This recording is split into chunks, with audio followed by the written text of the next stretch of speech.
जय हिंद। पिछली वीडियो में हमने पूर्ण संख्या, प्राकृत संख्या, भाज्य संख्या तथा अभाज्य संख्या को परिभाषित किए थे तथा उनके उदाहरणों को समझे थे। आज के वीडियो में हम लोग सह अभाज्य संख्याएं, भाज्य युग्म संख्याएं, सम संख्याएं, विषम संख्याएं तथा पूर्णांक को परिभाषित करेंगे तथा उनके उदाहरणों को समझेंगे। पहला है सह अभाज्य संख्याएं।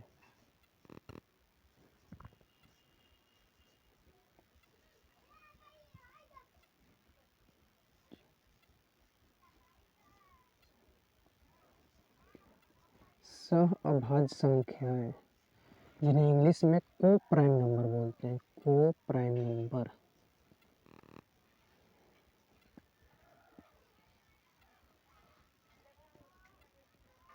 जिनको इंग्लिश में क्या बोलते हैं, को प्राइम नंबर। सह अभाज्य संख्या होता क्या है कि ऐसी दो संख्या जिनका HCF हाईएस्ट कॉमन फैक्टर केवल एक हो। ठीक है,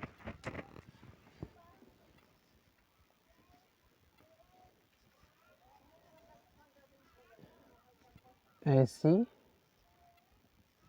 दो संख्याएं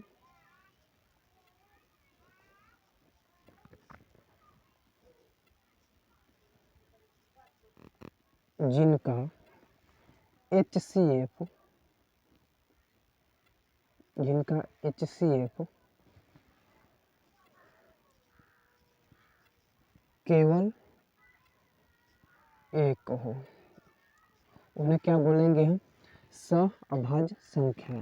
ठीक है, ऐसी दो संख्या जिनका HCF हाईएस्ट कॉमन फैक्टर, ठीक है, केवल एक हो, उसी को सह अभाज्य संख्या बोलेंगे।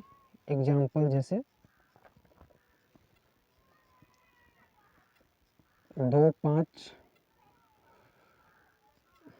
8, 9 भी ले सकते हैं, 7, 11 भी ले सकते हैं। ठीक है, सह संख्या में जरूरी यह है कि दोनों संख्याएं अभाज्य हो।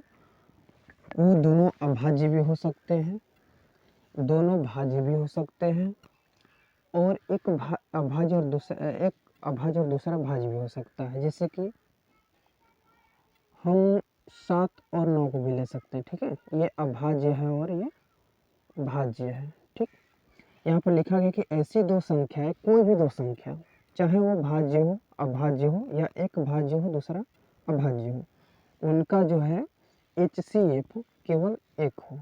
यदि HCF केवल एक निकल रहा है तो सह अभाज्य संख्या कहलाएगी। ठीक है, जैसे कि 2 और 5 का जब हम लोग HCF निकालेंगे, हाईएस्ट कॉमन फैक्टर, तो इसका गुणनखंड 1 और 2 होगा और इसका गुणनखंड 1 और 5 होगा। इसमें देखा जाए तो उभयनिष्ठ कॉमन क्या है, 1 है।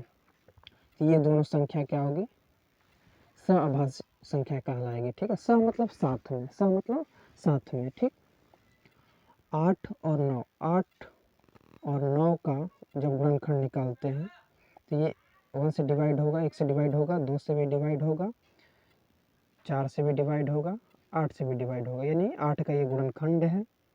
ठीक है, गुणनखंड के बारे में हम पिछली वीडियो में समझ गए हैं कि गुणनखंड मतलब होता क्या है, गुणा का टुकड़ा। ठीक है, ये 1 से डिवाइड होगा, 3 से भी डिवाइड होगा, 9 से भी डिवाइड होगा। तो इसमें देखा जाए तो कॉमन क्या है, 1 है। तो केवल एक कॉमन यदि निकलता है तो यही क्या कहलाएगा, सहभाज्य संख्या कहलाएगी। ठीक, 7 का देखा जाए तो 7 का 1 और 7 गुणनखंड होगा, 11 के 1 और 11 गुणनखंड होगा। इसमें कॉमन देखा जाए तो केवल एक कॉमन निकल रहा है, तो केवल एक कॉमन निकल रहा है, तो ये ऐसी संख्या क्या कहलाएगी, सहभाज्य संख्या कहलाएगी। 7 और 9 का देखा जाए तो 7 का गुणनखंड 1 और 7 होगा, 9 का गुणनखंड 1, 3 और 9 होगा। इनमें देखा जाए HCF हाईएस्ट कॉमन फैक्टर मतलब कॉमन इसमें क्या है, केवल एक ही कॉमन दिखाई दे रहा है। ठीक है, केवल एक ही कॉमन दिखाई दे तो हम उसे क्या बोलेंगे, सह अभाज्य संख्या। चौथा है विषम संख्या।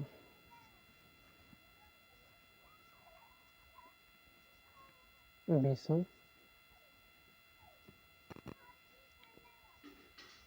संख्या जिसे इंग्लिश में बोलते हैं ऑड नंबर, ऑड नंबर्स। ठीक है। तो विषम संख्या होता क्या है कि ऐसी संख्या जो 2 से पूरा पूरा विभाजित ना हो, ठीक है। रिमाइंडर शेष क्या बचना चाहिए, शेष कुछ भी बचे, ठीक, मतलब पूरा पूरा विभाजित 2 से नहीं होगा। तो ऐसी संख्या जो 2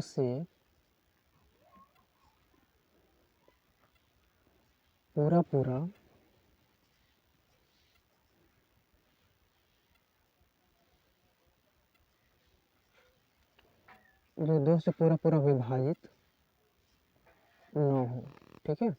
ऐसी संख्या जो 2 से पूरा पूरा विभाजित न हो उसे क्या बोलेंगे, विषम संख्या। एग्जाम्पल जैसे कि 3, 5, 7, 9, 11, 13, 15 ऐसी बहुत सारी संख्या है, ठीक है।